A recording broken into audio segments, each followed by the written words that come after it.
দুর্ভাগ্যজনকভাবে আমাদের দেশে ভিন্ন মত পোষণ করলেই তাকে শত্রু মনে করা হয়, তার সম্পর্কে বিভিন্ন রকম আপনার যত রকমের আপনার মিথ্যা অপপ্রচার চালানো হয়। এই বিষয়গুলো থেকে আমার মনে হয় আমাদের সকলেরই একটু পেছনে গত 15 বছরে ফ্যাসিবাদ অর্থাৎ শেখ হাসিনা অত্যন্ত পরিকল্পিতভাবে আপনার গণমাধ্যমের এই জায়গাটাকে একদম ধ্বংস করে দিয়েছে। আমি অনুরোধ করবো আপনাদেরকে সে জায়গা থেকে আপনারা দয়া করে বেরিয়ে আসার চেষ্টা করেন।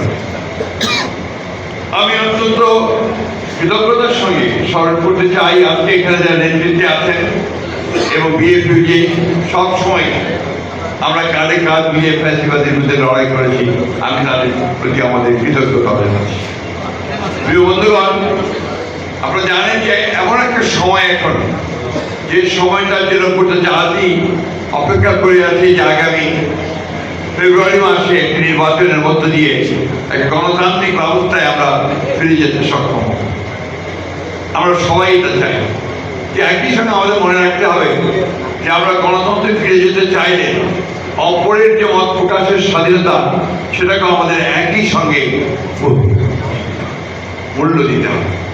কারণ আমি কিছুদিন আগে কথা বলছিলাম কবি আইসিটারের সঙ্গে, ঐক্য তো থাকবে, মূল জায়গায় ঐক্য থাকবে, কিন্তু ভিন্নতা তো থাকবে। এবং গণতন্ত্রের মূল কথা দিয়েছে ওই জায়গায় যে আমি আপনার সঙ্গে একমত হব না, কিন্তু আপনার মত প্রকাশের স্বাধীনতাকে আমি অবশ্যই সেটাকে রক্ষা করব। দুর্ভাগ্যজনকভাবে আমাদের দেশে ভিন্ন মত পোষণ করলেই তাকে শত্রু মনে করা হয়, তার সম্পর্কে বিভিন্ন রকম আপনার যত রকমের আপনার মিথ্যা অপপ্রচার চালানো হয়। এই বিষয়গুলো থেকে আমার মনে হয় আমাদের সকলেরই একটু পেছনে। আজকে একটা সবচেয়ে বড় যে ক্রাইসিসটা দাঁড়িয়েছে বাংলাদেশ সারা পৃথিবীতে, সেটা হচ্ছে এই যে আপনার সামাজিক সোশ্যাল মিডিয়া। এই সোশ্যাল মিডিয়াতে যেহেতু সেখানে কোনো দায়বদ্ধতা নেই, যা খুশিটাই বলা যায়, এমনভাবে রাজনৈতিক দল, রাজনৈতিক ব্যক্তিত্ব, সামাজিক ব্যক্তিত্ব, ব্যবসায়ী সকলের সম্পর্কে যে নেগেটিভ প্রচারণা চালানো হয়, তাতে করে কিন্তু গণতন্ত্র শক্তিশালী হয় না।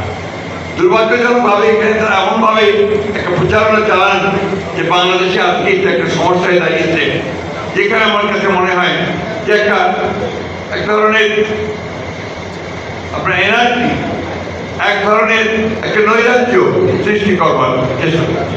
মব ভায়োলেন্স তৈরি করা হচ্ছে, মানুষের বিরুদ্ধে মিথ্যা প্রচারণা করা হচ্ছে, একজন মানুষকে ভিন্নভাবে প্রচার করা হচ্ছে, যা নিঃসন্দেহে আমাদের গণতান্ত্রিক যে যাত্রা, সেই যাত্রাতে কিন্তু আমরা বাধাগ্রস্ত হচ্ছি।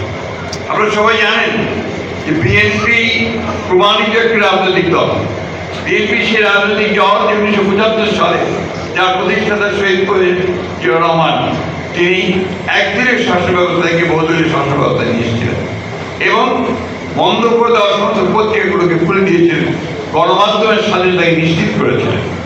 ঠিক একইভাবে পরবর্তীকালে আমাদের নেত্রী দেশনেত্রী বেগম খালেদা জিয়া গণমাধ্যমের স্বাধীনতার জন্য যা কিছু করা দরকার তিনি চেষ্টা করেন।